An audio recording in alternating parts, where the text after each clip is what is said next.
Welcome back, everyone, to Tip of the Spear with your Missoula County Commissioners. I'm Commissioner Dave Strohmeyer, and I'm joined today by my colleagues, Commissioners Juanita Vero and Josh Slotnick, and we are also delighted to have with us today Chelsea Wittmann, the Safety and Justice Challenge Coordinator in the Community Justice Department. Welcome. Well, thank you. Thanks for having me. And Chelsea, this is such a huge title. Can you explain a little bit about this position and a bit about your own professional background? I started working for Missoula County in 2009 when I was hired as a juvenile detention officer at the Missoula Detention Facility. And in my time there, I wore several hats. I was a member of the tactical response team, I was a training officer, and eventually I became a shift supervisor.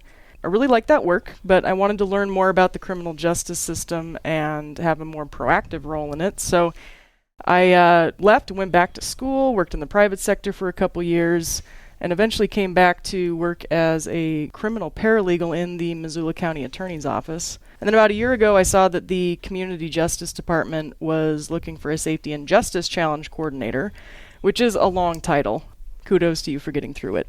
At that time, I didn't know anything about the Safety and Justice Challenge, but I was really attracted to the opportunity to work in the justice system on a policy and a program level, and looking at issues like responsible jail diversion and pretrial and reentry programming sounded really fun to me. So I've got kind of a diverse background here in the county, but I'm happy to be doing this work, and I find the system work is absolutely fascinating. I really like the folks that we have working in Missoula's criminal legal system. I think it's just an amazing network of professionals. Good to hear. Well, thanks, Chelsea.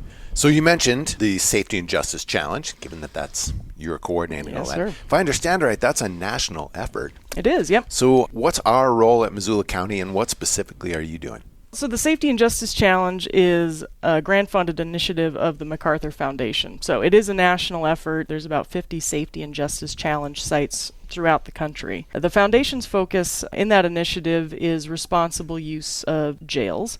And the work of the foundation centers around safely reducing local jail populations through evidence-based screenings, programmatic alternatives, and increasing efficiency in our criminal legal system. We look at drivers of crime and drivers of recidivism and identify areas that our programs might have impacts. We're also looking at socioeconomic factors that impact the justice system, and we examine where racial, ethnic, or economic disparities exist through our current practices. So that work really spans from a person's first contact with law enforcement or 911, and it might go all the way through their experience reentering society after incarceration. And the programs that we develop are aimed at helping folks succeed at supervision. And I guess not unrelated to the Safety and Justice Challenge is what some folks might have heard about, and that is the Jail Diversion Master Plan. Can you talk to us just a little bit about the background of that plan, when it started, what sort of initiatives does it cover, and how is it going? Sure. So the Jail Diversion Master Plan was a document that was written in 2016. It was a report that was assembled to address sources of overcrowding at the Missoula County Detention Facility. And at that time, in 2014, 2015, there were overcrowding issues at the detention facility. But the plan identified jail population drivers by three categories. So behavioral health, pre-sentencing, and post-sentencing and disposition. And what it came out with was 40 recommendations for reducing our jail's population. This was an important document for Missoula County because overcrowded jails they're unhealthy, they're unsafe, and they're not useful to the criminal legal system. So for a lot of reasons, nobody in Missoula wanted to see folks held in crowded conditions. So we began to work to ensure that our jail remained a sustainable resource for our justice system.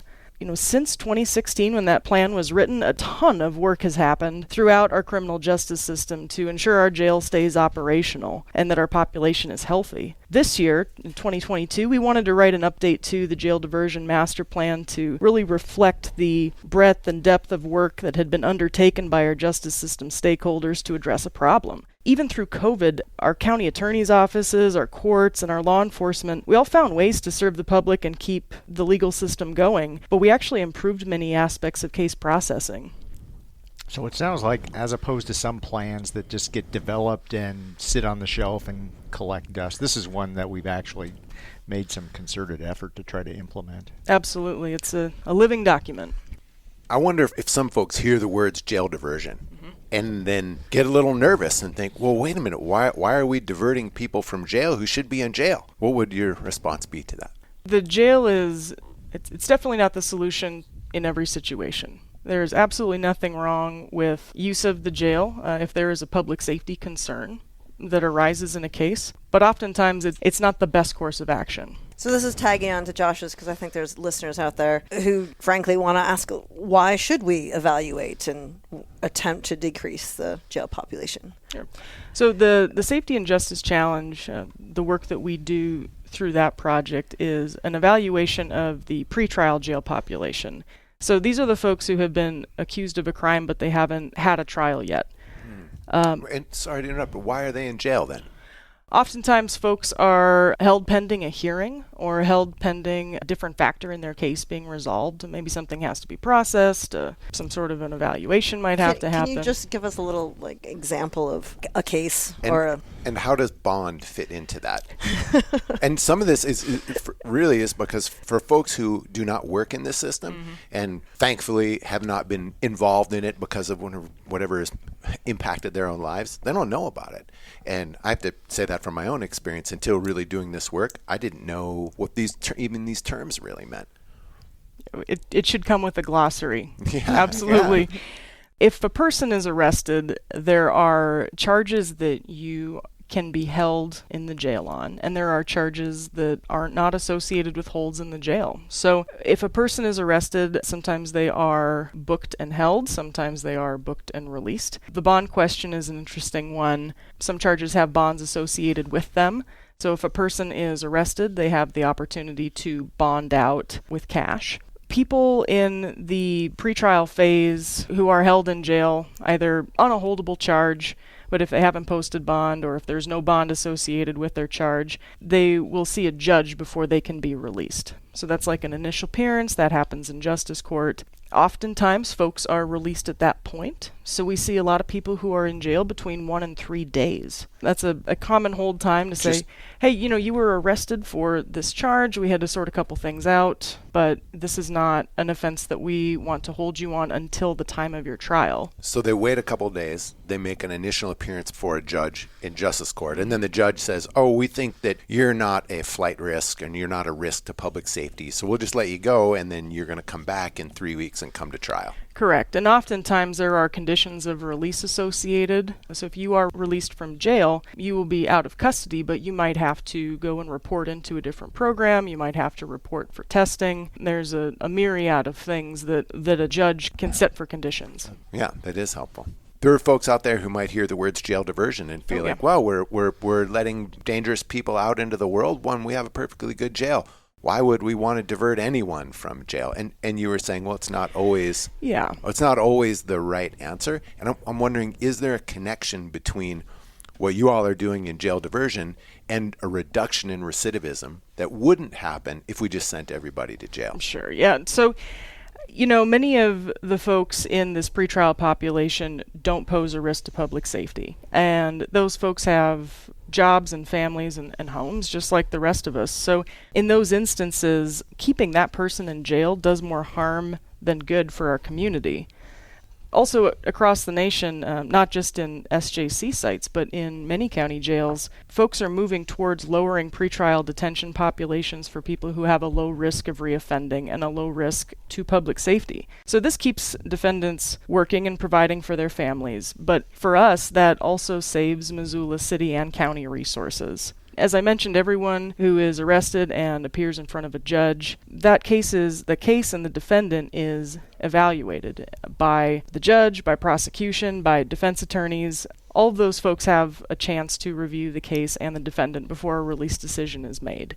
So this is a vetted process. And in Missoula, we've got several program options for folks who are released from jail pre-trial. Missoula Correctional Services offers formal pretrial supervision, where a person might have to go in and actually check in with a pretrial officer. The Missoula County Sheriff's Office offers intensive case management through the Community-Supported Reentry Program. Missoula Municipal Court has started a supportive pretrial program called PASS. The Office of the Public Defender offers case management for all clients, but they also house a Native American support specialist who intentionally works with tribal members and tribal nations. And the Missoula County Attorney's Office offers the Calibrate program, which is prosecution-led diversion, and that's focused on defendants who are charged with nonviolent and non-sexual felony crimes. Those programs all sound great. Some of them are mandated and some are voluntary. That's correct. Could you describe which is which and how that works? Yeah, typically pretrial supervision from Missoula Correctional Services is the mandated program. So that means the judge says, yep, thou shalt. A judge orders you to check in with pretrial supervision. You've got an officer, you've got a case manager who works with you. The Community-Supported Reentry Program is a voluntary program. The OPD's programs are available to everyone, but you can opt out of them. It varies a little bit about what is mandatory and what's voluntary.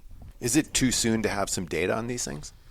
There's data on pretrial supervision, and we've got pretty firm data on Calibrate. The other programs are too new to have quality data. Usually we look for several months or years of data to see trends. Speaking of trends, I mean, can you again explain how these diversion programs and services address root causes, or what are those? What are we seeing? So each of the programs are designed to really provide accountability and support for defendants to increase their involvement and increase their understanding of their legal process. The folks who work in these programs get to know their clients, and they're able to address some of their needs. So that can be connections to treatment, housing, clothing, assistance getting a job, or help accessing health services. Addressing these issues will ultimately lower a person's risk of reoffending due to unmet needs. Great. Yeah, thank you. What is a comprehensive justice system? What's that supposed to look like? So for me, a comprehensive justice system includes law enforcement and detention, but it also includes programs and supportive services that can help strengthen public safety while also offering meaningful help to people. Our goal here in Missoula is to build a better response. Networking and tailoring the resources that we have, putting everyone in contact with each other, making sure that everyone is operating to the best of their ability with good communication, so we end up with a tailored response for individuals that results in a meaningful impact. I like that, meaningful impact. A meaningful impact there means change in behavior. Correct. Out there in the national media world, at this historical moment especially, there's a ton of talk about crime and punishment. Mm-hmm. How does what you do and what your office do fit in or maybe exist apart from that conversation? Our department, the Community Justice Department, is in a really unique position within our justice system. So we are purposefully a neutral entity that looks at criminal justice services, we look at programs, and we evaluate whether or not those programs and those services are as effective as they can be. So it's kind of a fascinating position to sit in, to have access to so many different facets of the criminal justice system and to look at things and say, what do we need here? Where is there a gap in services? Can we address this with what we have? If not, is there something that we can build around it to make the system go better that might help multiple offices? It's not revolutionary adjustments that we're looking for. It's tweaks in our system. Our criminal justice system is fairly functional. We do a good job here in Missoula, but there are slight changes that can be made that make the whole system operate better. Earlier, you had said the nature of the population of our jail had really changed from, say, pre-COVID to where right now we have much more of a felony jail. Do you think that's a good thing when we think about the goals of your program? Yeah, it is. It's important to remember that in our pretrial population especially, these people have not stood trial yet. So these people are not necessarily guilty of anything. And yes, having a jail population shift from a misdemeanor holding facility to a felony holding facility ultimately follows national best practice. Great. That's great. Thanks. Glad we're following national best practice. That's a good thing. It's a very good thing. Is there anything within the safety and justice challenge that you've seen be effective that would fall into the category of not radical change, but... Yeah, so I really like the work that our Office of the Public Defender has done in increasing case managers in their office and also bringing on a Native American support specialist.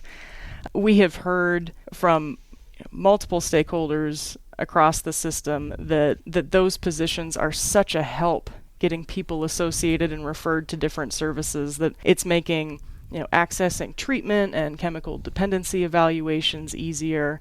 If folks need transportation to get back home, maybe they're stuck in Missoula or they don't have a cell phone, they don't have any means to contact someone.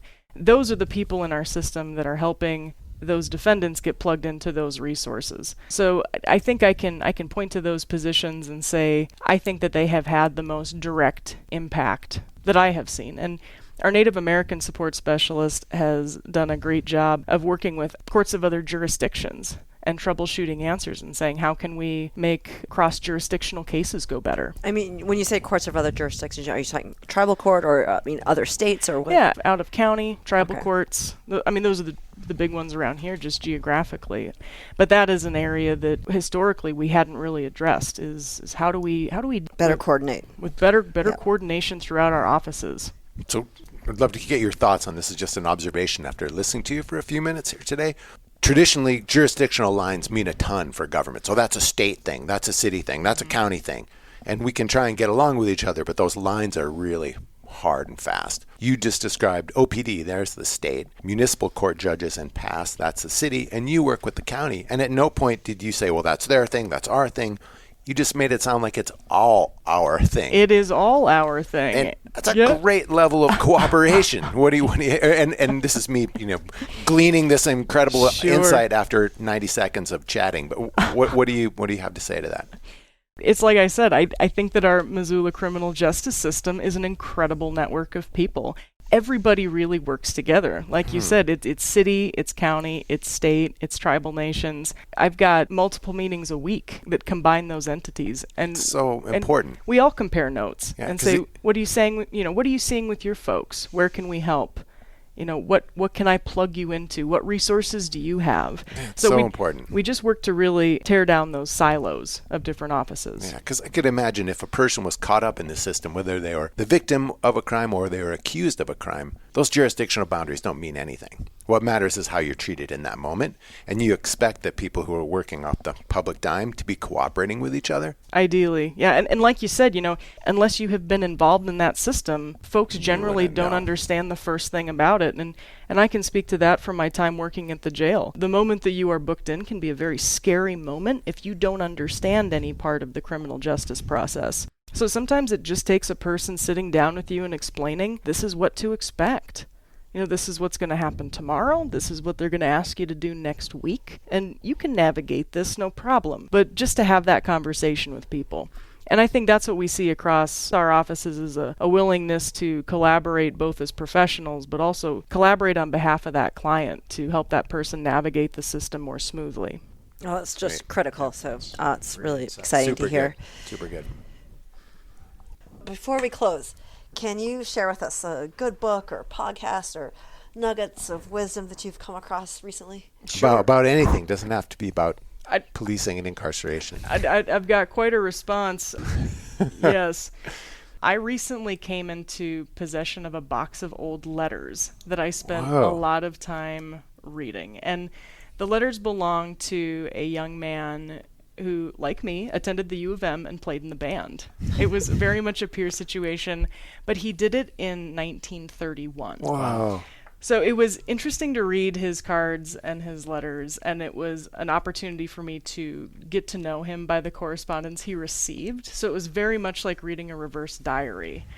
It was easy for me to identify with a lot of his experiences, and I've actually driven around town and seen that some of the houses that he rented as a student are Missoula homes to this day. So it was a really interesting picture of historical Missoula. But this young man, his most consistent correspondent was his mother, which I think we can all relate to for undergrad times. But this was western Montana in the 1930s. So we are heading into the Great Depression at this time. And it was really interesting to hear her anxiety about it. her political observations, her distress about economic failure. She talked about homeless families in an area that's about the good food store now, people living in tar paper shacks. Wow. She had a concern of what she called technocracy was going to overtake our society and erode our moral fiber. I think we have that and now. She was correct. She saw a lot. And in one of the letters to her son, she was explaining this homeless family that she ran into near the river. And she said, as good people, what can we do to help? So I reflected a lot on these letters because they were so interesting for a variety of reasons. But what I ended up with after reading them is realizing that while some of our societal issues wax and wane, the challenges that we're facing as Missoulians are nothing that our community hasn't faced before. His mom actually reminded me of the Mr. Rogers quote of "Look for the helpers." Oh. That's what she was looking for, was the helpers. And this was in the middle of the Great Depression, and even in the face of what seemed to her like incredible adversity, there were always people who were willing to help. And if you find the helpers, you find the good work being done. And when you find the good work being done, things seem more manageable. Mm-hmm. That's powerful. Great. Yeah. How'd you come upon the letters? Oh, I can't reveal my sources. Oh, okay. I got them at a thrift store. Seriously? Oh, cool. Yeah, you bought a box and it was full of letters. I bought a box of old correspondence, and it was, Christmas pamphlets from 1920 of different places, and a card that this kid's grandma tucked a dollar bill into. Oh, that's great. And he kept it intact. Wow. Well, Chelsea, thanks so much for coming by, and thanks Chelsea. for all the work you do every day. You much are welcome. Appreciated. Thanks so much, Chelsea. Thanks for listening to the Tip of the Spear podcast. If you enjoy these conversations, it would mean a lot if you would rate and review the show on whichever podcast app you like. And if you know a friend who would like to keep up with what's happening in local government, be sure to recommend this podcast to them. The Tip of the Spear podcast is made possible with support from MCAT, better known as Missoula Community Access Television, and our staff in the Missoula County Communications Division. If you have a question or topic you'd like us to address on a future episode, email it to communications@missoulacounty.us. And to find other ways to stay up to date with what's happening at Missoula County, go to missoula.co/county updates. And thanks for listening.